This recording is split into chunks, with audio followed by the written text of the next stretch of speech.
প্রতিদিন রেসিপি দিই, আজকে কোনো রেসিপি দেয় না, আজকে একটা মানবতার কথা বলবো। দেখেন, উনি একজন ভিক্ষুক। তো উনি অনেক বাড়িতে গেছে কয়টা ভাত খাওয়ার জন্য, কিন্তু একটা মানুষ তাকে ভাত খেতে দেয় না। সে আমার কাছে বলতেছে, মা আমার কয়টা ভাত খেতে দাও না। তো আমার প্রশ্ন, দেখেন, সে তো একজন মা, সে হচ্ছে ভিক্ষা করুক আর যাই করুক, সে তো মা, তাই না? সে তো চুরি করতেছে না। দেখেন, যার মা নাই সে বুঝে তার কেমন লাগে। আমার মাকে আমি হারিয়েছি প্রায় 15টা বছর। আর সবচেয়ে বড় কথা কি, আমরা তো মানুষ, আল্লাহর সৃষ্টি সেরা মানুষ জীব। আর আমাদের শরীরে কি রক্ত তো সবার একই। তো আমি কিন্তু আমার সামনে ডাইনিং রুমে তাকে খেতে দিচ্ছি। ওদিনকে বিশ্বাস করে না, আমি ভালো তেমন একটা রান্না করি না, হালকা পালকা উপরে রান্না করছি। কেন? এই মানুষটাকে 2টা ভাত দিলে কি হতো? কমে যেত না, আর বরঞ্চ বাড়তো। এই কথাগুলো কারা বুঝবে, কারা শুনবে? কেউই না। দেখেন, তার বলে হচ্ছে একটা মেয়ে একটা ছেলে, বড় ছেলের সাথে বলে সে থাকে। তার কিছুদিন আগে বলে জ্বর অপারেশন করানো হয়েছে। তো এখানে বলে খরচ হয়েছে প্রায় অনেকগুলো টাকায়।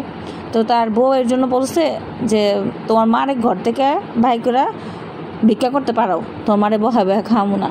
এই জন্য সে ভিক্ষা করতে চলে আসছে। আমাকে না, মানে এই ভিডিও দেখে না, এইসব ভিডিওকে দেখে না খুবই কষ্ট লাগে। সে কিন্তু কান্না করতেছিল, জানেন। তো ওই মুহূর্তটা মনে হয়েছিল যে আমি এই 15টা বছর আমার মাকে ছাড়া আমি রইছি। আমার বাবা মার একমাত্র সন্তান, আমার অন্য কোনো ভাই বোন নাই, আমি একাই। কিন্তু দেখেন, এইটার থেকে কষ্টটা কী আছে? সে কাঁদতেছে আর বলতেছে, আমার ছেলেটা না আমাকে খাবার দিতে চায় না, আমার বউটা আমার সাথে দেখতে চায় না, আমাকে ভিক্ষা করার জন্য পাঠায় দিচ্ছে। তো এই সমাজ আমাদের কোথায় আছে বলেন? তো ব্লগার সেল কন্ট্রোল থেকে কবিতা প্রতিদিনের মতো আমি একটা ভিডিও নিয়ে চলে আসছি। মানে আমি আমার কষ্টের কান্নাটা ধরে রাখতে পারতেছি না। আমার ইউটিউব চ্যানেলটা অবশ্যই সাবস্ক্রাইব করে দিবেন, পাশে থাকা বেল বাটনটা প্রেস করে দিবেন, নতুন ভিডিও যাতে আপনার সামনে নোটিফিকেশন পাওয়ার সাথে সাথে চলে যায়। তো আমি বলতেছি যে খালাম্মা আপনি খান। তো এইসব ভিডিওগুলো দেখে না খুবই কষ্ট লাগে। তো আপনারা অনেকে বলতে পারবেন যে কেন আপনারা ভিডিও করলেন, তাহলে খাওয়াচ্ছেন আবার কেন করছেন? ভাইরে, একটু বোঝার জন্য যে আমরা মানুষরা কতটা নিচু মনের হই।